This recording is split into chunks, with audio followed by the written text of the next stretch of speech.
Marathon জিজ্ঞাসাবাদ চলছে সন্দীপ ঘোষকে। দোদণ্ড প্রতাপ সন্দীপ ঘোষ, তা ওনার উপরই রুষ্ট হাইকোর্টের প্রধান বিচারপতি। সিবিআই নোটিশ মেলতেই রক্ষা কবচ চেয়ে হাইকোর্টে আর্জি করে প্রাক্তন অধ্যক্ষ। নিরাপত্তার আর্জিতে ক্ষুব্ধ প্রধান বিচারপতি, নির্দেশ না মানলে আদালত অবমাননার রুল জারির হুঁশিয়ারি।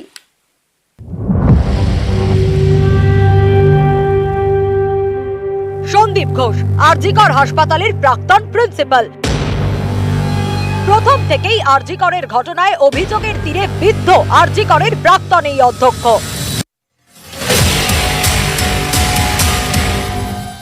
এবার রক্ষা কবচ চেয়ে হাইকোর্টের দ্বারস্থ হতেই সন্দীপ ঘোষকে তীব্র ভর্ৎসনা কলকাতা হাইকোর্টের। নিরাপত্তার আর্জিতে ক্ষুব্ধ প্রধান বিচারপতি। আরজিকরের ঘটনায় প্রথম থেকেই সন্দীপ ঘোষকে সরানোর দাবি ছিল আন্দোলনকারীদের।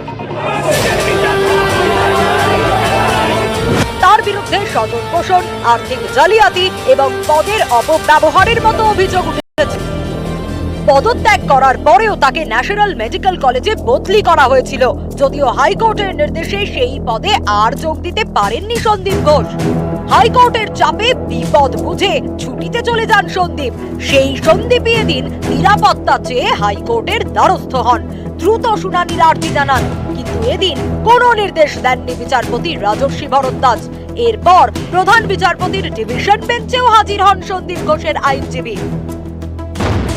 আলাদা করে উল্লেখ করেন সন্দীপের নিরাপত্তার বিষয়। তখনই প্রধান বিচারপতির বেঞ্চে তীব্র ভর্ৎসনার মুখে পড়েন দোদণ্ড প্রতাপ সন্দীপ ঘোষ। এদিন প্রধান বিচারপতির বেঞ্চে সন্দীপ ঘোষের আইনজীবী বলেন, 14ই আগস্ট রাতে কয়েকশো মানুষ আমার মক্কেলের বাড়ি ঘেরাও করে, বাড়িতে আগুন লাগানোর চেষ্টা করে। সন্দীপ ঘোষ সম্পর্কে আদালতের পর্যবেক্ষণে বিষয়টি অন্য মাত্রা পেয়েছে। আমার মক্কেলকে নিরাপত্তা দেওয়া হোক।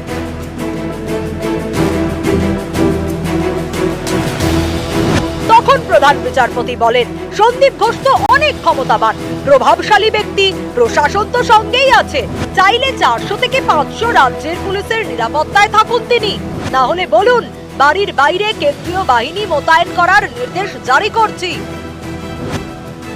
হাইকোর্ট যে নির্দেশ দিয়েছে তাকে চ্যালেঞ্জ করছেন সন্দীপ ঘোষ।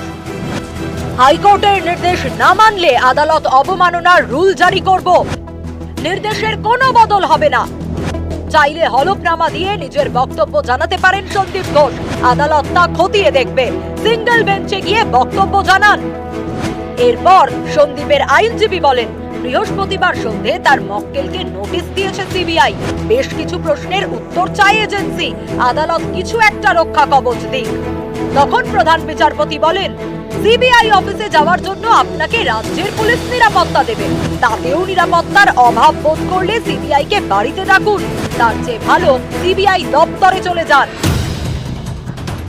এর আগে সোমবার সকালে আরজিকরের অধ্যক্ষ পদ থেকে ইস্তফা দেন সন্দীপ, কিন্তু সেদিন বিকেলেই তাকে ন্যাশনাল মেডিকেলের অধ্যক্ষ পদে নিয়োগ করে স্বাস্থ্য দপ্তর। এ নিয়ে মঙ্গলবার কড়া কলকাতা হাইকোর্ট। প্রধান বিচারপতি টি.এস. শিবজ্ঞানম বলেন, অধ্যক্ষ এত ক্ষমতাশালী যে ইস্তফার 4 ঘন্টায় ফিরে আসেন। আরজিকরের প্রাক্তন অধ্যক্ষকে বিকেল 3টে পর্যন্ত সময় দিচ্ছে আদালত। মঙ্গলবারই তিনি ছুটির আবেদন করুন, না করলে অপসারণের নির্দেশ জারি করবে আদালত। তখন রাজ্যের আইনজীবী সুমন সেনগুপ্ত বলেন, 15 দিনের ছুটির আবেদন করেছেন ন্যাশনাল মেডিকেলের অধ্যক্ষ সন্দীপ ঘোষ। এবার সন্দীপের নিরাপত্তার আবেদনে রুষ্ট কলকাতা হাইকোর্ট, আদালত অবমাননার রুল জারিরও হুঁশিয়ারি। নিউজ 18 বাংলা।